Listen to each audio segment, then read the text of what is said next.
اعوذ باللہ من الشیطان الرجیم بسم اللہ الرحمن الرحیم۔ کرسی صدارت کی زینت مرد جلیل جناب جلالی اور مہمانان خصوصی جناب منصور آفاق، جناب شہباز خواجہ، جناب اصغر شامی، جناب شہزاد قمر اور صاحب کتاب آنکھیں خواب ستارے جناب امجد میر اور دیگر خوکران حرف و صدا، السلام علیکم۔ آج کی یہ خوبصورت تقریب آنکھیں خواب ستارے کی تقریب پذیرائی ہے، اور اس سلسلے میں صاحب کتاب نے مجھے آج دن کے کسی لمحے میں کال کی تھی۔ وقت بہت مختصر تھا، اس مختصر وقت میں جو سپرد قلم کر سکا آپ کے گوش گزار کرتا ہوں۔ آسکر وائلڈ نے کہیں لکھا ہے کہ جو چیز ہم پہنتے ہیں وہ فیشن ہے، اور جو دوسرے پہنے وہ آؤٹ آف فیشن۔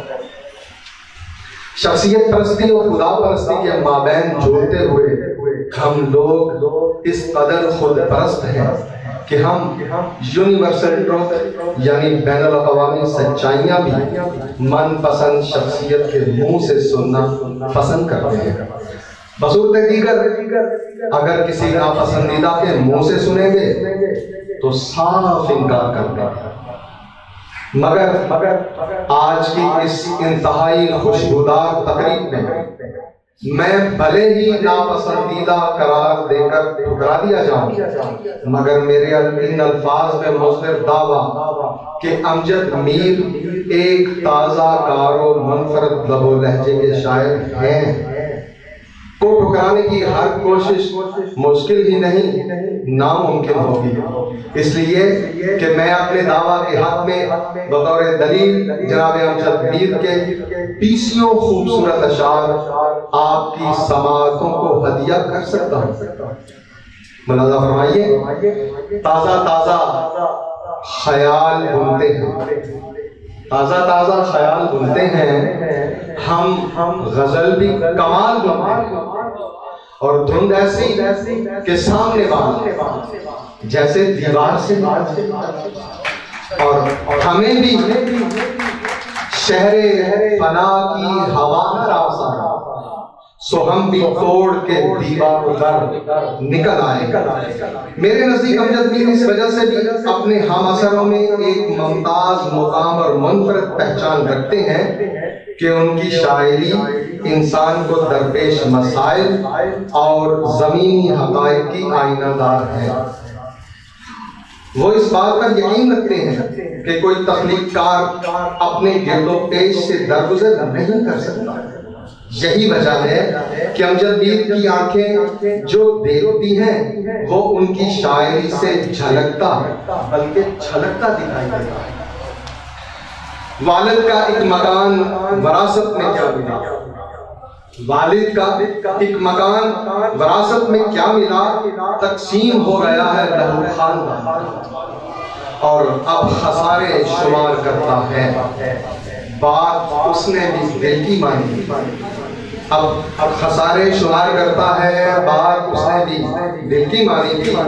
مصرع سازی ہو کہ محاکات نگاری، امجد میر کا شعر جب قاری کے ذہن سے ٹکراتا ہے تو اسے سمجھنے کے لیے قاری کو ذرہ بھر تگودو نہیں کرنا پڑتا، بلکہ مفہوم جناب منصور آفاق خلیل علی از خود طرح دار نرتقی کی طرح قاری کے وجدان پر رقص کرتا ہوا اتر آتا ہے، اور اس کے انداز کو کیف و مستی سے بھر دیتا ہے۔ غزل میں ڈھونڈ کے تازہ گلاب لایا ہوں، میں حرف حرف میں خوشبو جناب لایا ہوں، یہ زور والے مخالف تھے اس لیے میرے، میں اس خرابے میں کیوں انقلاب لایا ہوں، اور بھگت رہا ہوں سزا، یہ قصور تھا میرا، میں اپنے لوگوں کی آنکھوں میں خواب لایا ہوں۔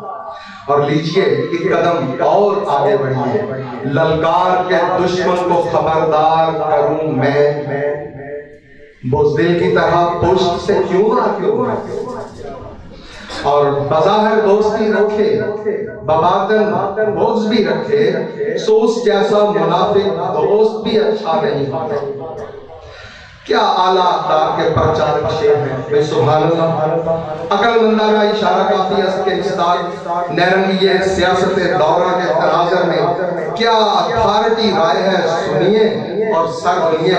ہمیشہ جھوٹ بولے اور پھر اس پر وہ ڈٹ جائے، کبھی اپنے رویے پر وہ شرمندہ نہیں ہوتا۔ عصر حاضر میں سائنسی کرامات کی بدولت ایک طرف دنیا گلوبل ویلیج بن گئی تو دوسری طرف انسان سے اس قدر بیگانہ ہو گیا کہ مانو انسان بھی جیسے جذبات و احساسات سے عاری کوئی مشین ہو۔ اس کارناک حقیقت کو امجد میر کس نفاست سے الفاظ کا پیرہن عطا کرتے ہیں، ملاحظہ فرمائیے۔ دور مصروف میں ہے دوست غنیمت جانو، ہم میں باہم جو ملاقات نکل آتی ہے، اور خود سے باہر بھی اگر نکلوں کسی ہیلے سے میری تنہائی میرے ساتھ نکل آتی ہے۔ جوانی بلا شبہ دیوانی ہوتی ہے، جوانی بلا شبہ دیوانی ہوتی ہے، مگر اس دیوانگی میں جو مستی و سرور ہے وہ اپنی مثال آپ ہے۔ اس پرلطف حقیقت کو امجد میر کس چابک دستی سے قلم بند کرتے ہیں، ذرا دیکھیے تو۔ وہ شرابوں میں میسر ہے کہاں جو نشہ عہد جوانی میں رہا، اور ذرا سا لطیف اظہار ہے، غور فرمائیے گا۔ بٹ گیا کتنے ہی کرداروں کے بیچ، اب کہاں میں کہانی میں رہا۔ دہشت گردی، ظلم و تشدد اور جبر و بربریت کے خونی پنجوں میں پھنسے پھڑپھڑاتے شہروں اور شہریوں کا نوحہ بھی سنتے جائیے نا۔ جانے کس خوف کے پہرے میں میرے شہروں پر، جانے کس خوف کے پہرے ہیں میرے شہروں پر، پھول سے چہرے بھی کملائے ہوئے پھرتے ہیں، جانے میں کون سی بستی میں نکل آیا ہوں۔ زندہ انسان بھی کفنائے ہوئے پھرتے ہیں۔